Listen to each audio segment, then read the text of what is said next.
Hi, everyone. Welcome to our weekly webinar series on value add brokerage, ESG scoring, local law 97 compliance, and basically the world of commercial real estate in the 21st century. I'm Robert Politzer. I'm one of the hosts with Stephanie Galezin, who unfortunately can't make it today, but we do have a special guest speaker, Mike Miller, from Enriched Data, and I'll be asking Mike some questions, which should be very, very informative. And as always, I'm just so excited to be presenting this topic. It's just really, from my perspective, amazingly compelling. Next slide, please. So again, we'll be introducing Mike Miller as our guest speaker, and Mike is he is the founder of Enriched Data, and which has an amazing real estate database, all commercial properties throughout the country. And Enriched Data has played a leading role in the ESG scoring program for commercial real estate that we'll be discussing in this webinar a little later. Next, please. So for those of you who don't know, ESG refers to environmental social governance. And for a while now, ESG scoring has been required for corporate reporting. And just recently, the SEC came up with a ruling where all publicly traded companies are going to have to report their ESG scores in their annual reporting, and that's going to include their commercial real estate assets as well. So in effect, this is initiating an ESG scoring program for every commercial property throughout the country. I would argue, and I've heard this argued or discussed or described as well from a leading banker, that this could be considered to be the biggest transformation of commercial real estate since the Industrial Revolution. This is really, really a huge moment in time, and any agents that might be on the webinar can take advantage of multiple additional opportunities that this will provide us. Next, please. So the E in ESG, of course, stands for environmental, which deals with building emissions, renewable energy, carbon footprint, energy efficiency, smart technology, water usage, everything around environmental issues. That's what E stands for in ESG. Next, please. Governance is obviously how a building is managed, essentially. So that's going to particularly impact facility managers, tenants, owners, legal compliance. There's a whole array of new prop technologies that are available within this sustainable ecosystem. So there's a wide array of players, if you will, everything from real estate agents, insurance agents, appraisers, auditors, to prop tech firms, banks, construction managers, investors. And so this is going to be, these impacts and these transformation to commercial real estate is going to have a very, very, very wide-ranging impact, not just immediately on commercial real estate, but all the related industries around commercial real estate. Next, please. So, you know, I got started with green buildings back in 1999, well before there was LEED certification, which was the first green building certification program for commercial buildings in the world. And so I got started before there was LEED, and I've seen an incredible transformation. But for quite some time, the big issue I had to deal with when pitching our green building services and development programs was the belief that green buildings always cost more. There was just this, fundamental notion, it costs more to build a green building. That's only for like these big corporations who want PR, out of their PR programming. What we're finding, in fact, is actually the converse. Green buildings now, more and more, the data is showing, are worth more money. They're more valuable. They almost always have lower operating expenses and thus higher net operating income and higher valuation. And then with the ESG scoring, you're going to hear from Mike Miller, which is an ESG score that is a low score, is going to be functioning like a low FICO score. So that's going to be significantly lowering the valuation of buildings. So the days of sort of the brown building, as it's referred to, property owner who wants to go with the absolute minimum possible, they want to spend absolutely as little as possible. Those days are coming to an end, because it turns out that there are costs to society for buildings that are not run in a well-maintained manner. So now, how to embed sustainability in transactions. This goes to the heart of our value add brokerage proposition. And this is something that we at Green Street, my company, and with Enrich Data and with eXp Commercial are working on what I believe is a unique value proposition. You're not going to find this from the really, really big brokerage houses. Essentially, what we do is we include a smart building upgrade for both ESG score upgrades and in New York City for Local Law 97 upgrades as an integral part of the transaction process. So my analogy is, when a auto dealership gets in a used vehicle and prior to putting that vehicle back on the market, they're going to send that car over to their mechanic shop, where the car will be tuned up and cleaned and washed and made all pretty, and then it gets put on the market. We don't do that conventionally in commercial real estate. We find out, we determine what the current net operating income is. We look at a competitive cap rate. We divide the NOI, net operating income, by the cap rate as a percentage. And that's how we essentially determine the valuation of a cash flowing property. But what if you can start the process with a building upgrade to lower utilities, lower operating expenses, increase NOI valuation, and then put the building on the market to sell? That, in our view, is a much smarter way of transacting, especially in the 21st century, with all of these green building and ESG scoring mandates that are coming online. Next, please. So we, through our company, Green Street NYC, our real estate innovation hub, we're here in New York City, and we've been at the leading edge of working on compliance with New York City Local Law 97. I'll talk about that law in a moment, but suffice it to say for this moment that Local Law 97 is the most aggressive building-related climate legislation in the world. And going at compliance in a conventional manner is estimated to cost about $20 billion for property owners in New York City, for buildings in the 5 boroughs that have to comply. We have a program where we can bring 100% financing, typically fairly low cost financing, to pay for all the soft and hard costs of a smart building upgrade. And when we do it in New York City, we do it specifically, we aim it towards compliance with Local Law 97. So that's what we refer to as compliance as a service. Our program consists of 3 different phases. Phase 1 is a cost savings phase. I'm a building owner developer, and what I know is building owners are first and foremost interested in cost savings. What I hear all the time also as a commercial broker is value add. I talk to my buyers. What are you looking for? I'm looking for value add opportunities. Everybody wants value add. Well, value add isn't just increasing revenues. Value add is also lowering expenses. And so that's what we seek to do initially. And we begin in phase 1 with cost saving strategies, with utility audits, no cost, no obligation utility audits, where when we find savings, we split the savings 50-50 with the owner through our vendor, National Utilities Refund, for 36 months, after which time all the savings goes to the owner. There are tax benefits we can bring, many of which a lot of owners don't know about.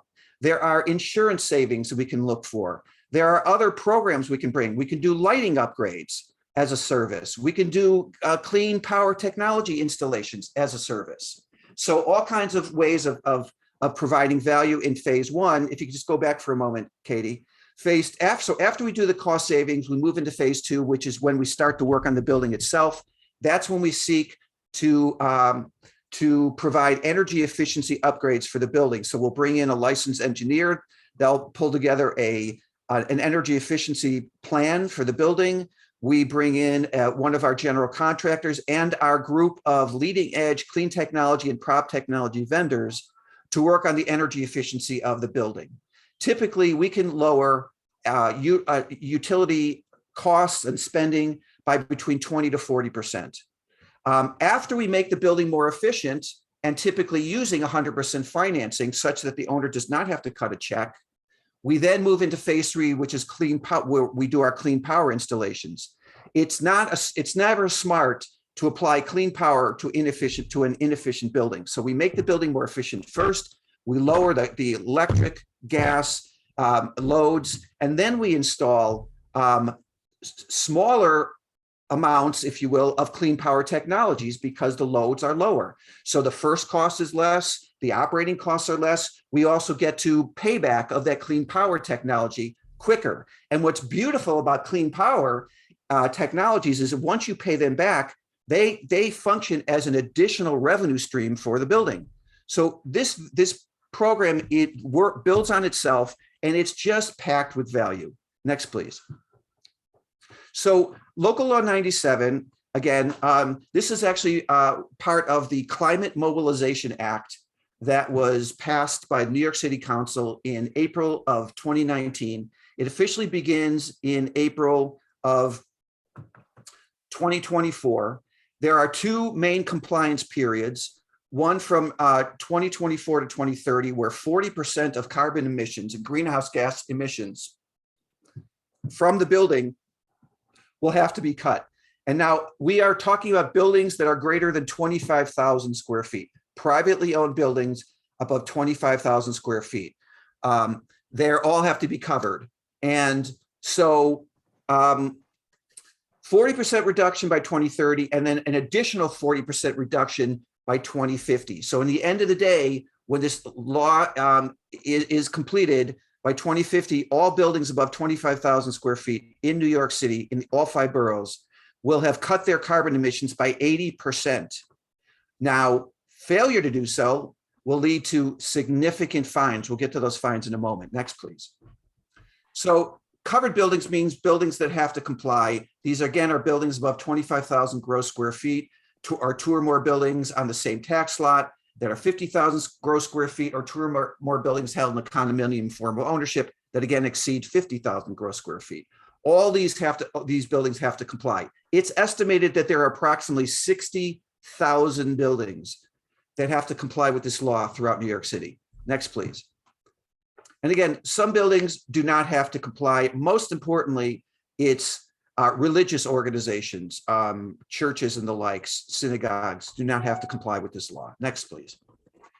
So there is an annual reporting requirement under this law. So by May 1st of each year, starting in 2025, building owners will have to provide an annual report on their greenhouse gas emissions that is issued by a licensed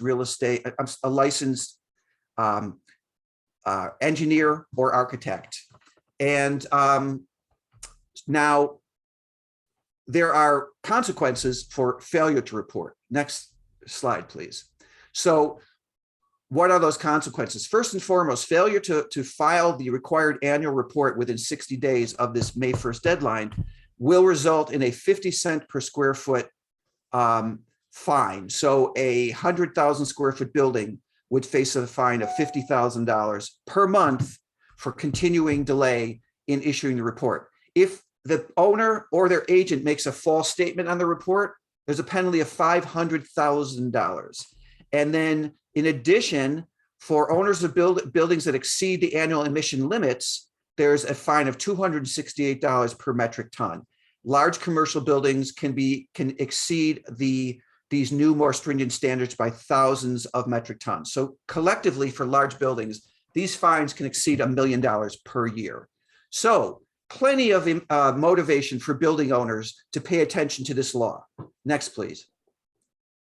Now, New York City Local Law 97 is a local law, and there are some other local laws around the country. There's a state law in California that's requiring net zero carbon buildings, I believe, by 2035. So there are some local laws, but that are impactful, especially in New York City. But equally impactful, if not more impactful, is the ESG scoring that will be applied to all commercial buildings that we will be discussing with Mike Miller shortly. Next, please. So here is the magic equation. This, in physics, the primary equation you could say is E equals MC squared. Well, in commercial real estate, this equation is the primal equation. This is the equation that commercial real estate people live and die for. And it's simply that the value of a cash flowing building equals the net operating income divided by the capitalization rate. So that is to say that if you can increase the net operating income and where the cap rate stays the same, the value of the building will increase. Conversely, if the net operating income stays the same, but the cap rate gets lowered, the value will go up. The best scenario is when you can both increase the NOI and decrease the cap rate such that the value of the building significantly increases. That is exactly what we aim to do with our smart building upgrade programs, is to actually both increase the net operating income by lowering utility costs and other related costs, and lower the cap rate by virtue of upgrading the building, removing these liabilities from the building. So this program, what we're talking about, I believe is the most important point that that the world of commercial real estate needs to understand is that these mandates, these liabilities are in fact a fantastic opportunity, especially for building owners and commercial real estate agents. Because think about this, every kilowatt of electricity, every BTU of fossil fuels that are lowered from a building goes directly to increasing the net operating income, every bit of it. So all these upgrades are nothing other than a smart business strategy for commercial buildings. Forget green, forget all that. Consider it to be smart. That's why we refer to it as a smart building upgrade. Next, please. So I just want to do, before we get into Mike, just a real quick overview of eXp Commercial for those agents who are on the call, who are in the meeting, who are considering joining eXp. I have to tell you, I was with 3 other commercial real estate firms before we joined in and partnered with eXp. We are so delighted. eXp is firmly operating in the 21st century. Most of the programming is done virtually. They have this, we've got this amazing eXp world, this virtual world of programming. There's intense programming. There's amazing networking. The tools of eXp are incredible. And in addition, there are set incentives that I've never seen before in any commercial real estate brokerage. Next, please. So moreover, you can sell commercial real estate through eXp. You can also be a business broker. And in addition, there are a number of ancillary services that you can be selling. So there are many more opportunities for adding to your commissions and your fees. Next, please.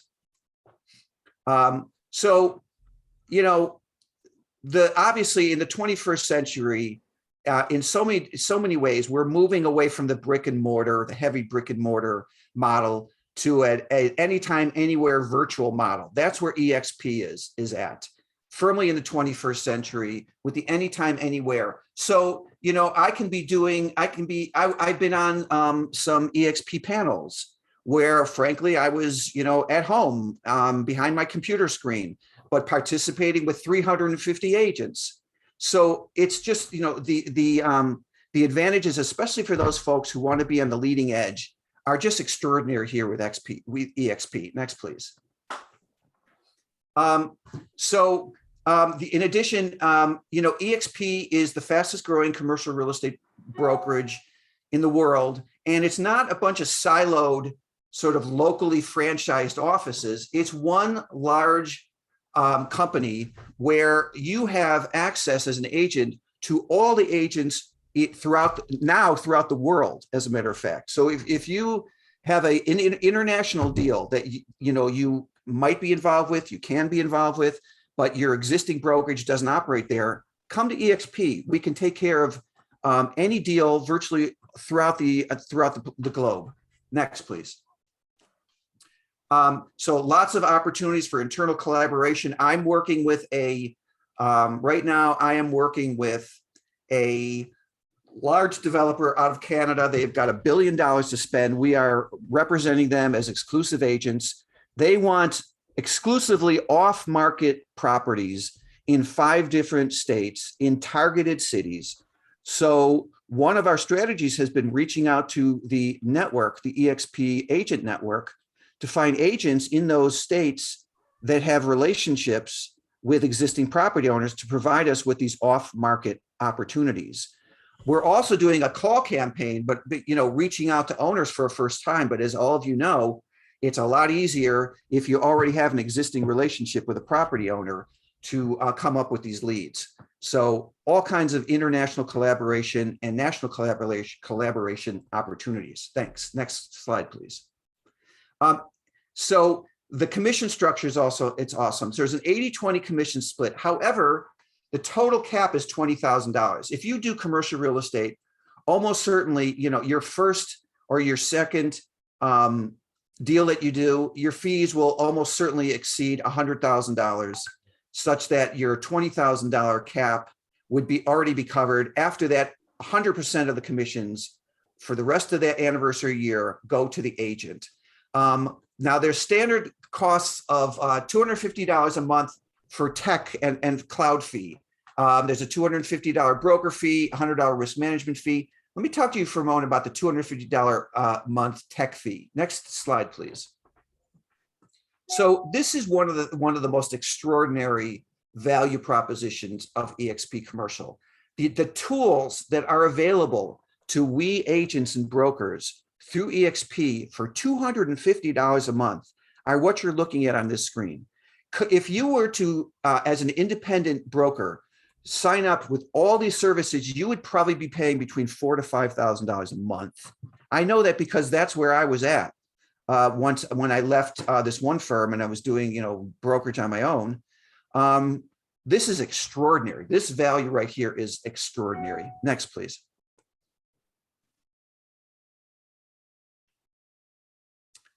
Again, these are additional CRE tools and benefits. SkySlope is a whole integrated platform for the closing process. So now, in addition, the benefits, and we'll end with this for EXP. There are revenue share benefits. So as you start growing your business, as you start getting deals done, you will, if you could go back to that one more, yeah. There are revenue share opportunities. There are, as you get deals done, you actually will earn stock in the company. EXP Commercial is publicly traded. You will earn stock in the company. You will become a shareholder. In fact, next week in Florida, there's an annual shareholder meeting for all the shareholders of EXP Commercial. So you want to be an owner or do you want to be a renter? If you're working in a conventional brokerage, you're a renter, right? If you come into EXP Commercial, you can be an owner. You can be an actual shareholder in the company itself.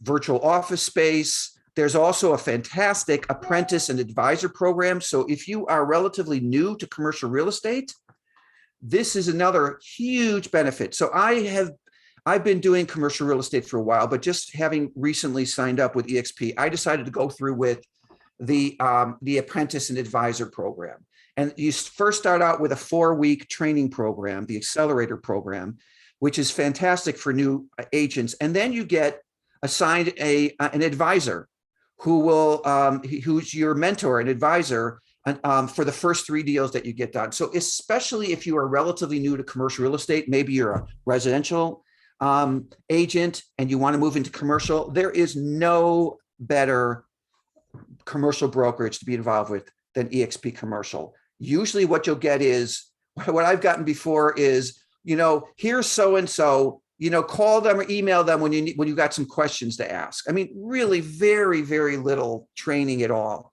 So this program is really extraordinary. So at this point in time, I think we've given you a fairly good idea about Local Law 97 for New York City, and about our Smart Building Upgrade Program with Green Street NYC for Local Law 97 compliance.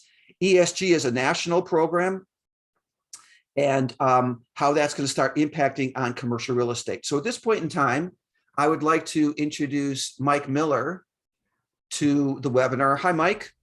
Hello, everybody. Great to have you here.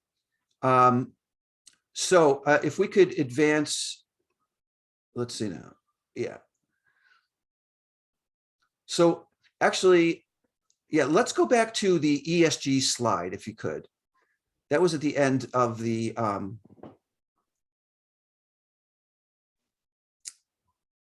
one more. There we go. Okay. So Mike, it's such a pleasure to have you here with us today as our guest. How are you doing today? I'm doing fantastic, and welcome all the innovators out here on this class. We are excited about you joining our prop tech and financing tech opportunities that are available to you now.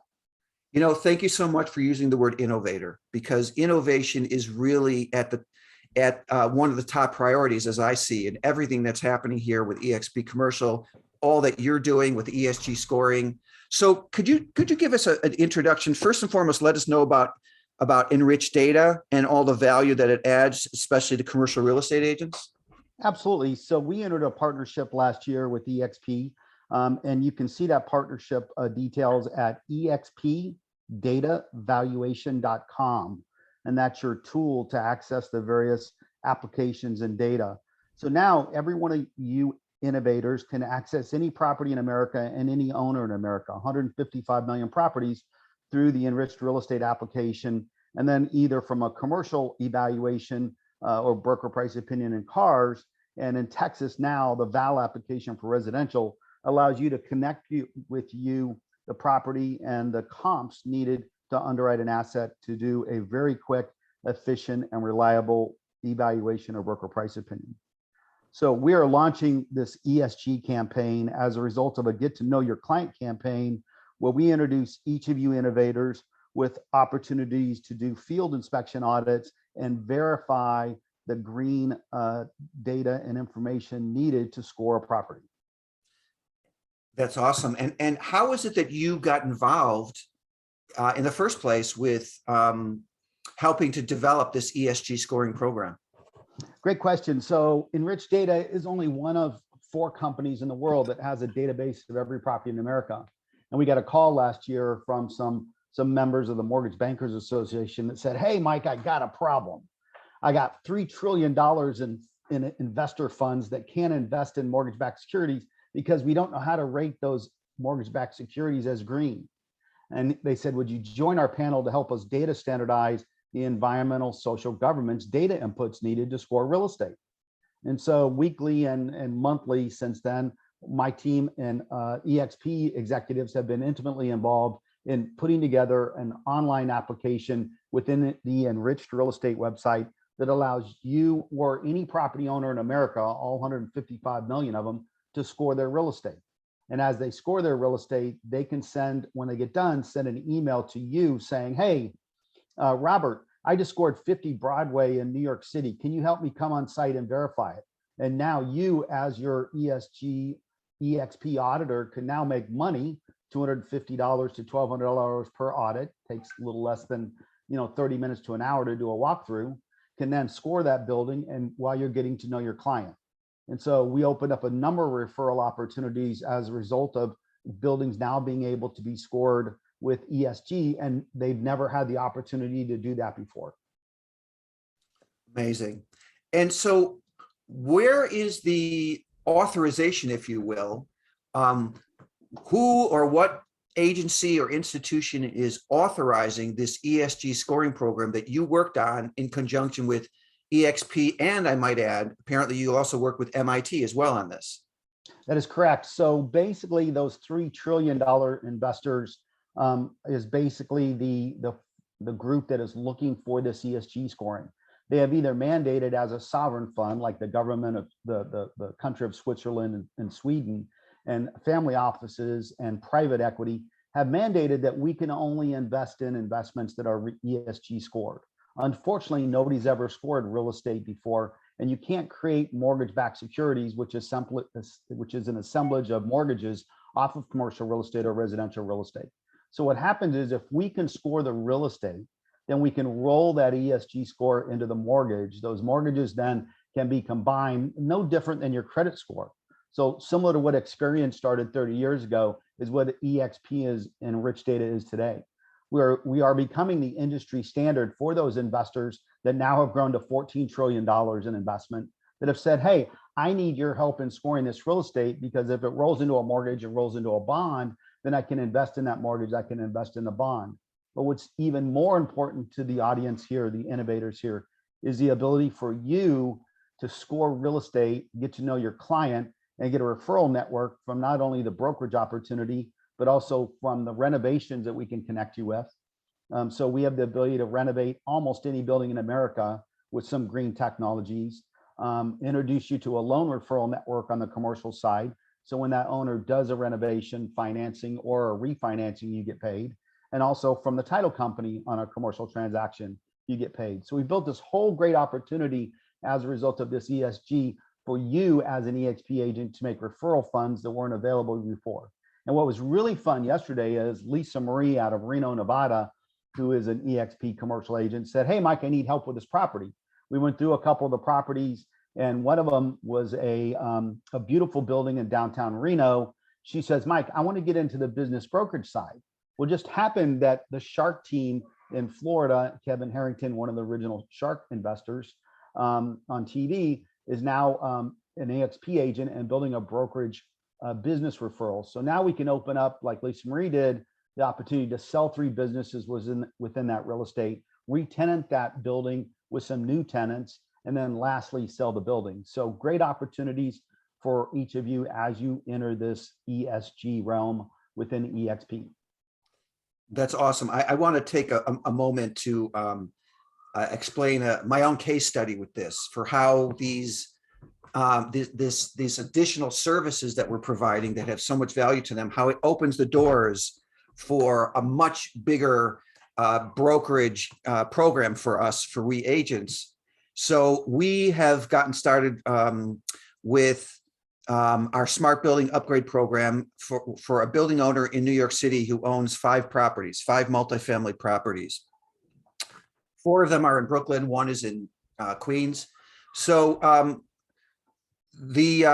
initially the owner was interested in our upgrade program. So we did an initial introduction, described the program, got the authorization, and we started, as we always do, we begin by receiving all the utility bills and contracts. We sent them to our auditing company that does this nationally, and we got utility audits started. We're also working to get to save them on their insurance, on their taxes. So I personally went out to do a site visit to all 5 buildings last week. And the first building I went to was where the property management company is, and the owner happened to be there. So we sat down for a meeting. His name is Mike. So I was explaining our program, and I said, Mike, you should understand that our smart building upgrade program, our compliance as a service, is the most powerful and the most beneficial to owners when we do it as a value add brokerage program, such that after we improve the performance of your building, we sell the building at a higher valuation. And he looked at me and said, well, as a matter of fact, I want to sell all 5 of my buildings. He had never even mentioned that to me before. So I said, oh, great. Okay, so now we're going to shift from just a building upgrade program to a value add brokerage program. Now, how can it work as per what Mike was just saying? What's the ultimate of this? You start out, and let's say you forget you're not in New York City, you're outside of New York City, and where local law 97 doesn't apply, but ESG scoring does. So you could start out with an ESG audit. That ESG audit is going to crack open the door for you for an introduction to the building owner. Once you get that introduction to the building owner, then you can pitch, especially if their ESG score is low, you can then pitch an ESG upgrade. And we have a whole program for that. So you start increasing the ESG upgrade. As you do, you increase the value of the building. I'm going to get into this in a moment, Mike. After I finish this, I want you to talk about, what happens to a building with a low ESG score. So we can upgrade the ESG score, increase the building value, and then we can help the building owner sell that building. And with the proceeds of the sale of that building, we can then do a 1031 exchange for them into a better building that's more suited for their next phase of growth. And after we do that sale to them, we bring we represent them as buyers. After they close, we can do a smart building, an ESG scoring upgrade for their new building. And this can be ad infinitum, such that we can be the commercial broker, value add brokers for life for these building owners. That's the ultimate goal, right? That we are working with these building owners for the entire time, that we continue doing work and adding value to their whole portfolio. So Mike, now explain to the folks here, what happens to a building that gets a low ESG score? I'll give you a perfect example, and that was a great story, by the way, and a great segment for the opportunity for the group of innovators on the line. We were in Las Vegas at the last EXP conference, and at the cocktail party, and I saw a lady standing by herself, and I walked up to her and I said, "Hey, what do you do?" And she says, "Well, I manage this $50 billion global real estate asset fund, and I'm here because I like the EXP opportunities, and I'm looking for some acquisitions." And I just happenstance said, "What do you know about ESG?" Oh my gosh, she smiled ear from ear. And she says, "Last week, we gave back $2 billion worth of investor funds out of our $50 billion fund." And I'm like, "What? You gave $2 billion back that you had in your account back to investors?" And she said, "Yeah, it was attached to buildings that could not be retrofitted to be sustainable." She said, "We had a big industrial building, metal building in Tulsa, Oklahoma, that there was no way it was going to meet sustainability standards." And so to your point, when investor funds in the billions of dollars is looking at assets in their existing portfolio saying, "Oh my gosh, I shouldn't have this property in my portfolio." And business buyers are saying, "Oh my gosh, this business should not even be in this building because it's not conducive to a growth environment." Then imagine what's going to happen over the next 5 to 10 years when people are looking at new acquisitions. They're going to want that ESG score. They're going to want to know the comparative analysis of two buildings side by side based on, Robert, your platform of being renovated a little bit more green than the next one. And that sustainability, like you have indicated, results in favorable expenses, favorable cap rate. And now we're moving to a favorable interest rate environment. And the Feds look like they're going to raise interest rates another 75 basis points today. We had a huge bump in interest rates from 5 to 6%. Having a 50 to 100 basis point savings on new commercial loans is going to be paramount to the economic success of, number one, a sale, and number two, a positive leverage when my cap rate is above my interest rate. And so the opportunity of a changing world is even more important to EXP and this green street movement of making buildings more sustainable. Some buildings will never be sustainable, and we have to recognize that we need to either advise our clients not to invest in those buildings, or better yet, invite those buildings to find better buildings that are more conducive to a growth environment. So very excited about, and by the way, the group that we talked to on the portfolio owner had 4,000 buildings under management. So you can imagine, as an EXP agent, I'm excited to work with them because that opens up a whole bunch of opportunities to replace assets that they have that I can, because I'm an EXP and ESG expert, I can then advise them on what buildings they should be buying. And her smile got even bigger after that, because now she finally found somebody out of all the years of work that she's been doing that knows not only about commercial real estate, but also about ESG. So, Mike, I just love what you just said. Oh, that just really, really, really hits a chord for me, because for years and years and years, what did we hear, especially from commercial real estate people? It was, there's smart business and then there's environmentalism. You can only have one or the other, right? It was always, oh, well, that's environmental. That's going to harm our bottom line.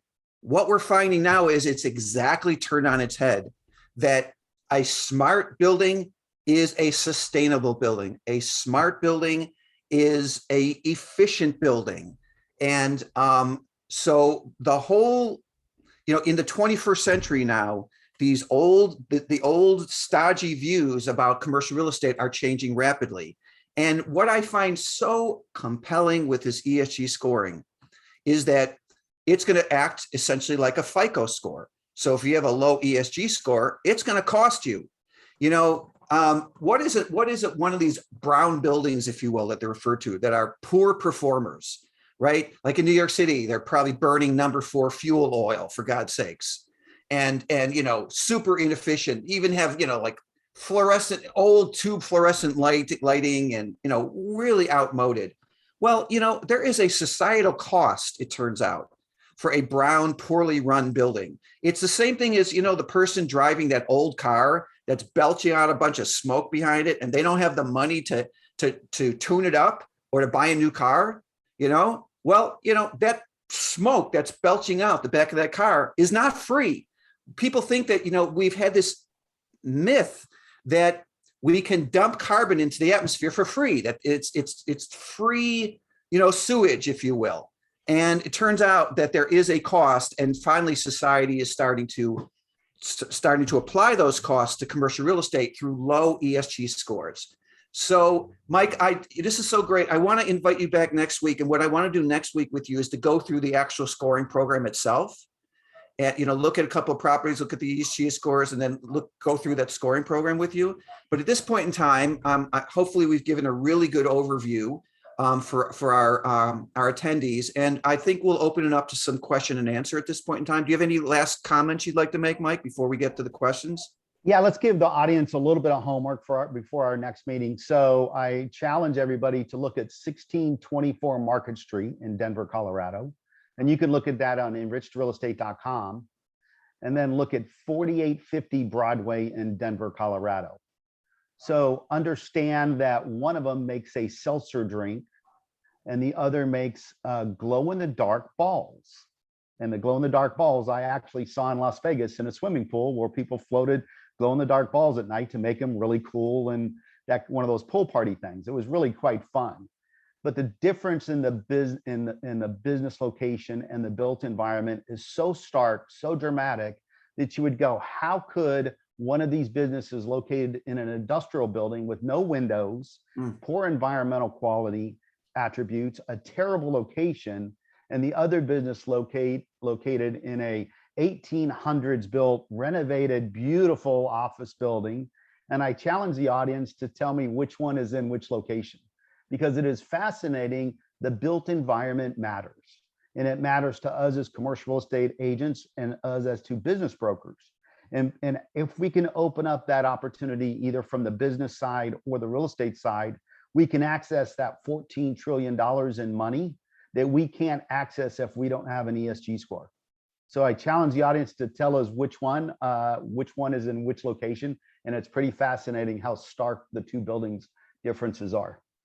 Yeah, just to pick up on that as a final comment, early on, the U.S. Green Building Council was looking for making the business case for LEED certified buildings. And in doing studies of workers, office workers who are working in LEED certified buildings compared to conventional buildings, LEED certified buildings being healthier, typically having better ventilation, more daylight, healthier buildings. Green buildings are also healthier buildings. So, and it turns out that workers who work in healthy buildings have higher performance. They perform better. And what it's found is that if a 1% increase in productivity from the workforce in working in a green, smart, clean building will more than pay for any additional cost to build that building as a green building. And that's, I believe it's for 1 year. So the value proposition is there in growing ways. Again, to be making that point to our attendees and to building owners. So do we have any questions from any of our attendees? We want to open it up to question and answer at this point in time. Any questions from anyone?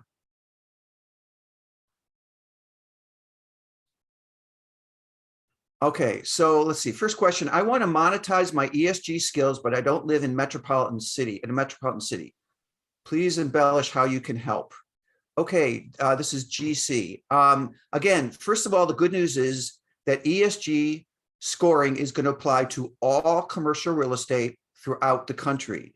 So the question isn't so much, do you live in a large metropolitan city? The question is, do you live near and do you work in areas where there are larger commercial buildings? Any commercial building in a suburb is going to get that same scoring requirement as, something in a downtown center.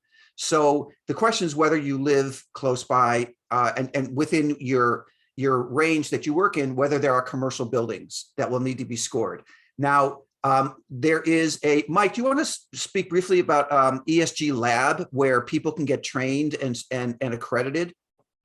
Yeah, so ESG RE Lab, LAB, is the educational platform to help you understand the three components of the ESG platform and business Know Your Client campaign. So once you have that base knowledge, accessing the Enriched Real Estate website of EXP allows you to better understand when you see something. Now understand that Enriched Real Estate website allows you to access both commercial and residential. So you can do residential ESG scoring. Good point. And that's important because that's the largest asset class in the world. And we're working with some clients who have hundreds of thousands of residential homes that will likely reach your neighborhood.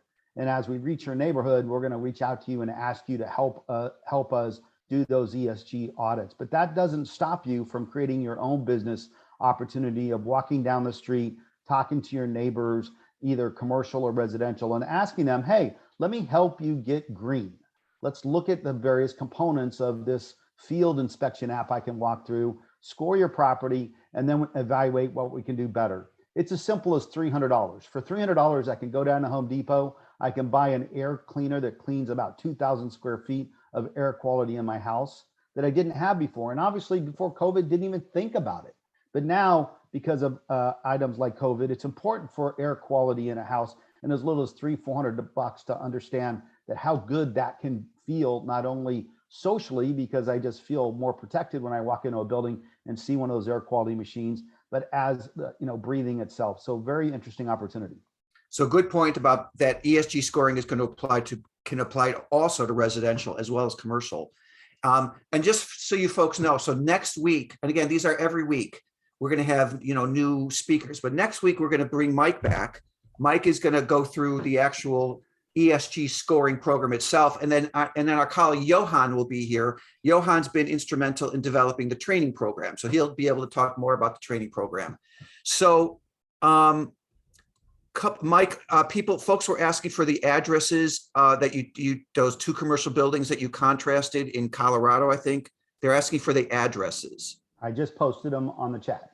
In the chat. Okay, great. Yes, fantastic. Here's another question from Glenn. Hi, Mike and Robert. I'm certified ESG auditor, but need some guidance in North Carolina. I've completed all courses. So Glenn needs, I believe, Glenn, Glenn, I would say your guidance will come next week. So please do join us next week. We'll be doing more. We'll drill down more into the actual ESG scoring program itself and how you get, and the training and the likes. And so please do, join in then. And in addition, EXP is going to be developing opportunities in every state in the country where they operate, where we operate, to provide leads for you as somebody who has, you're a certified ESG auditor. So congratulations for that, Glenn. Great job. And I think that if there are any other final questions from our audience, seems like, Mike's post isn't showing up in the chat. Can he resend? Yes, I'll do that right now. Okay. And I just sent as well. Okay, so hopefully they have it now. Okay, so Mike, thank you so much. It was really, really, really great. I'm just so, me, I'm very passionate about this. I love this stuff. I'm working with my passion and in my bliss here, and it's great to be working with folks like you who have a similar mission. You know, we're all triple bottom line people, right? We're all good with profit, but not at the expense of people on the planet, right? And in this new age, we can do all three, and that's what we're all about. So thank you all so much for joining us. We will be back. We're here every Wednesday at noon. Mike and Johan will be back next week to do a deeper dive into ESG. And then we're going to be having other guest speakers from an array of related fields. So thank you all so much. And we will see you next Wednesday. Take care. Thanks.